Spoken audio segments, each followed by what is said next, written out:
کہ آپ پر اس طرح کی رحمت نازل ہو جس طرح کی ابراہیم علیہ السلام پر ان کی آل پر نازل ہوئی تھی، آپ پر اور آپ کی آل پر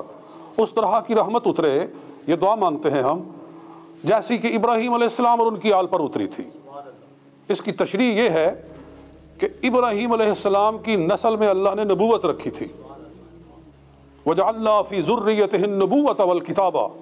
یہ ارشاد ہے قرآن پاک کا کہ ہم نے ابراہیم علیہ السلام کی ذریت میں نبوت رکھ دی،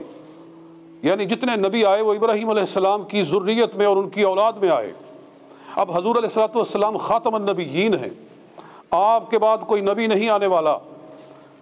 تو اللہ تعالیٰ نے آپ کے بعد نبوت کا سلسلہ تو بند فرما دیا ہے لیکن ولایت کا سلسلہ جاری فرمایا ہے۔ ولایت کا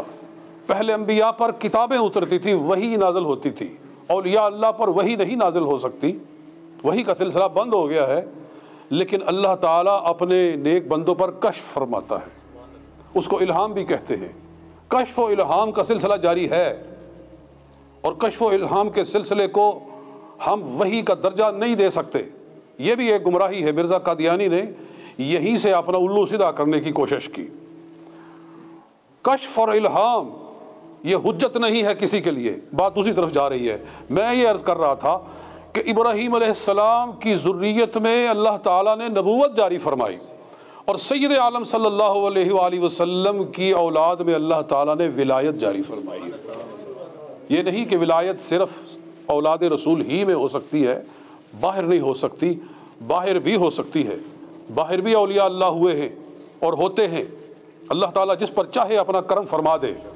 لیکن جتنی کثرت کے ساتھ اور جتنی بہتات کے ساتھ ولایت نبی علیہ السلام کی آل پاک میں جاری کی گئی ہے، حسنی حسینی سادات میں جس کثرت سے اللہ تعالیٰ نے اولیاء اللہ دنیا میں بھیجے ہیں، ایسا کسی ذریت میں نہیں ہے، ایسا کہیں نہیں ہے جتنا نور اللہ تعالیٰ نے ولایت کا نبی علیہ السلام کی آل پاک میں جاری فرمایا۔ اگر آپ نے اس کا مظاہرہ دیکھنا ہے تو 12 ائمہ جو اہل بیت کے ہیں ان کو دیکھ لو، حضرت امام زین العابدین کو دیکھ لو، امام جعفر صادق کو دیکھو، امام محمد باقر کو دیکھو، امام موسیٰ کاظم کو دیکھو، علی رضا کو دیکھو، اور امام محمد نقی کو دیکھو، امام حسن عسکری کو دیکھو، جو جتنے اہل بیت کے ائمہ ہیں ان کو دیکھو، حضرت امام زید کو دیکھو، جی حضرت نفس زکیہ کو دیکھو، یہ سارے کے سارے اولاد رسول میں سے ہیں۔ اور پھر مزید آگے دیکھنا ہے تو داتا علی حجویری رحمۃ اللہ تعالی علیہ کو دیکھو، جن کا ہم ذکر کر رہے ہیں، خواجہ معین الدین چشتی اجمیری کو دیکھو، اور سب سے بڑھ کر حضرت غوث الثقلین سیدنا عبد القادر جیلانی بغدادی رحمۃ اللہ تعالی علیہ کو دیکھو۔ یہ وہ عظیم نفوس قدسیہ ہیں جو اللہ تعالیٰ نے سادات کرام کے اندر پیدا فرمائے ہیں۔ پھر اسی طرح صاحب دلائل الخیرات، جنہوں نے دلائل الخیرات کتاب لکھی ہے، درود پاک کی شرق و غرب میں پڑھی جاتی ہے، اللہ تعالیٰ سب مسلمانوں کو اس کے پڑھنے کی توفیق عطا فرمائے۔ اس کے مصنف حضرت محمد بن سلیمان جزولی رحمۃ اللہ تعالی علیہ، وہ بھی سادات میں سے ہیں۔ بہرحال حضرت داتا علی حجویری رحمۃ اللہ تعالی علیہ 8 واسطوں کے ساتھ سیدنا امام حسن کی اولاد ہیں، آپ پر بھی اللہ تعالیٰ نے یہ کرم فرمایا کہ ان کو اپنے دین کی تبلیغ کے واسطے پسند فرما لیا، اور اپنے شیخ کے حکم کے ساتھ وہ ہندوستان میں تشریف لائے، اور لاہور کے اندر آ کر انہوں نے ڈیرا لگایا۔ اور بڑی خوبصورت باتیں ہیں کہ آپ تشریف فرما تھے کہ عورتیں گزری، انہوں نے دودھ کے مٹکے اپنے سروں پہ اٹھائے ہوئے ہیں، تو فرمایا کہ ہم مسافر ہیں، کچھ دودھ ہمیں بھی دے جاؤ۔ تو کہنے لگی نہیں، ہمارا جو گورنر ہے، ہمارے شہر کا جو گورنر ہے، وہ اس کا حکم ہے کہ صبح ہر بندہ جو بھی یہ کاروبار کرتا ہے دودھ کا، گوالے جن کو کہتے ہیں، ان کو حکم ہے کہ وہ دودھ پہلے جا کر ان کو پیش کرے، اور جو نہیں پیش کرتا تو ان کی بھینسوں میں سے خون نکلتا ہے۔ تو لوگ ڈر گئے ہیں، ایسا ماحول، وہ جادوگر تھا، اور جادوگری کے ذریعے اس نے یہ ماحول پیدا کر لیا تھا، اور لوگ سب سے پہلے دودھ جا کر وہاں پیش کرتے تھے۔ یہ ایسا